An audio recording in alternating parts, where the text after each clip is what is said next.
മഹാഭാരതത്തിലത്തെ ഒരു കഥാപാത്രമാണ് ഹിഡുംബി. പാണ്ഡവന്മാരെ അരക്കില്ലത്തിലിട്ട് ചുടാൻ വേണ്ടിയിട്ട് അരക്കില്ലത്തിൽ തീ വെച്ച സമയത്ത് ഭീമസേനൻ എല്ലാവരെയും പുറത്തേക്കാക്കി പിന്നെ ഒരു ഭാഗത്ത് കൊണ്ടുപോയി ഇരുത്തി കാട്ടിൽ വെള്ളത്തിന് പോയ സമയത്ത് ഈ ഹിഡുംബിയെ കണ്ടുമുട്ടുകയാണ്. അപ്പോൾ ഈ ഹിഡുംബിക്ക് ഈ ഭീമസേനെ കണ്ടതും തന്നെ ഇഷ്ടമായി. അപ്പോൾ പറയും, വേഗം ഇവിടുന്ന് പോയിക്കോ, ഇല്ലെങ്കിൽ എൻ്റെ ഏട്ടൻ വന്ന മനുഷ്യൻ്റെ മണം കേട്ട പിന്നെ ഏട്ടൻ പിടിച്ച് തിന്നും.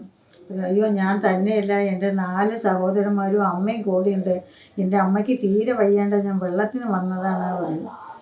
അപ്പോഴേക്ക് ഈ ഹിഡുംബൻ ഇങ്ങനെ വരും, ഇവിടെ മനുഷ്യൻ്റെ മണം വരുന്നുണ്ടല്ലോ, മനുഷ്യച്ചൂര് വരുന്നുണ്ട് വന്ന് പറഞ്ഞപ്പോൾ ഭീമസേനെ കാണും. ഭീമസേനെ കണ്ടിട്ട് പിടിച്ച് തിന്നാൻ പോകും. അപ്പോൾ പറയും, വേണ്ട ഏട്ടാ, അയാൾ പോയിക്കോട്ടെ എന്ന് പറയുമ്പോൾ, നമ്മുടെ കാട്ടിൽ വന്നിട്ട് നമ്മുടെ ഇവിടെ വരിക, ഞാനേ വിശന്ന് പൊരിഞ്ഞിരിക്കണേ, എപ്പോഴാണ് ഒരു മനുഷ്യനെ കിട്ടുക പറഞ്ഞിട്ട് പറഞ്ഞ് ഭീമസേനെ പിടിക്കാൻ പോയതും ഭീമസേനൻ ഹിഡുംബനെ കൊന്നു. അപ്പോൾ ഹിഡുംബി തന്നെയായി. അപ്പോൾ എന്താ ചെയ്യുക? ഹിഡുംബിയെ ഇയാൾ ഗാന്ധർവ വിവാഹം കഴിച്ച് അവിടെ ഒരു ദിവസം ഇരുന്ന് ഒരു ദിവസം ഇരിക്കുന്നവരെ കൈയോടെ കൂട്ടിക്കൊണ്ടുവന്ന് നമ്മുടെ അടുത്ത് വെള്ളം കുടിക്കാനും അമ്മയ്ക്ക് കൊടുത്തിട്ട് അവിടെ ഇരിക്കും. അപ്പോൾ അമ്മ, ഇവൾക്ക് ആരുമില്ല, അവളുടെ ഏട്ടനെ ഞാൻ കൊന്നു, എന്നെ പിടിച്ച് തിന്നാൻ വന്നപ്പോൾ ഞാൻ കൊന്നു, എന്താ ചെയ്യുക? പിന്നെ അവളെ നീ ഭാര്യയായിട്ട് സ്വീകരിച്ചോ, പക്ഷെ നമുക്ക് കൂടെ കൊണ്ടുപോകാൻ പറ്റില്ലല്ലോ, അവൾക്ക് ഇവിടെ കാട്ടിൽ ജീവിക്കാനുള്ള എല്ലാ സൗകര്യവും അവർ ഇവിടെ വളർന്ന ആൾക്കാരല്ലേ എന്ന് പറഞ്ഞ് അവിടെ ഒരു ദിവസം അവിടെ അവളുടെ കൂടെ ഭർത്താവായി താമസിച്ച് അവൾ ഗർഭിണിയായി. അതാണ് ഘടോൽഗച്ചൻ.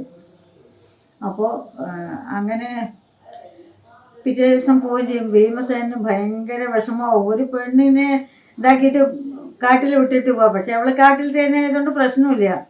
പക്ഷെ അവൾക്ക് ഒരു പ്രശ്നം ഉണ്ടായിരുന്നില്ല. അവൾ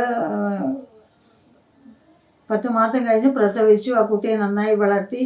നിൻ്റെ അച്ഛൻ ഭീമസേനാണെന്ന് പറഞ്ഞു കൊടുത്തിട്ടുണ്ട്, എപ്പോൾ വേണമെങ്കിലും അച്ഛൻ വിചാരിച്ചാൽ നീ പോകണമെന്നും എല്ലാം ഒരു മകന് വേണ്ട എല്ലാ ഉപദേശവും ഹിഡുംബി കൊടുത്തിട്ടുണ്ട്. യുദ്ധസമയത്ത് ഭീമസേനൻ വിചാരിച്ചതും നിന്നെ അച്ഛൻ വിചാരിക്കേണ്ടത് പോകുന്നു പറഞ്ഞ് മകനെ അയച്ചു. മകനെ കൊല്ലുകയും ചെയ്തു കൗരവന്മാരെ. എന്നാലും ഉത്തമനായ മകനും ഉത്തമയായ ഭാര്യയായിരുന്നു ഹിഡുംബിയും ഘടോൽഗച്ചനും. അങ്ങനെ അതാണ് ഹിഡുംബിയുടെ കഥ.